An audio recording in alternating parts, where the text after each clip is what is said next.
যে ফ্যাসিস্ট শেখ হাসিনার ফাঁসির দাবিতে আগামী 6 আগস্ট ঢাকায় ভারতীয় দূতাবাস ঘেরাও কর্মসূচি সারা বাংলাদেশে ঘোষণা করেছে জাতীয় গণতান্ত্রিক পার্টি জাকপা।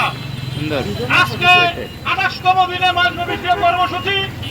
আজকে সেই কর্মসূচির ধারাবাহিকতায় আজকে 28তম দিনে আজকে যশোরের এই বিক্ষোভ সমাবেশ এবং হ্যান্ডবিল বিতরণ।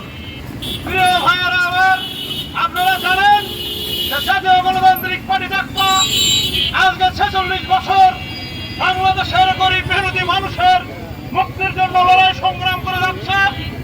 আজকে জাতীয় গণতান্ত্রিক পার্টি জাকপার এই সমাজের এই দেশের মজলুমদের দল আজকে জাকপা মনে করে যে যারা পাকিস্তানের সময় যুদ্ধ করেছে, ব্রিটিশ বিরোধী আন্দোলন করেছে, আজকে সেই মানুষগুলো গরিব মেহনতি মানুষ।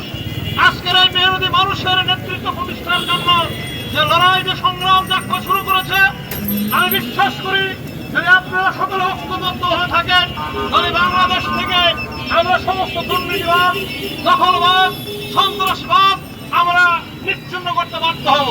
প্রিয় ভাইয়েরা, আমার আরেকটি কথা মনে রাখবেন যে আগামী নির্বাচনে যারা এই সরকার গঠন করুক না কেন, বাংলাদেশে জাতীয় গণতান্ত্রিক পার্টি জাকপা ছাড়া বাংলাদেশে কোনো সরকার গঠন হবে না।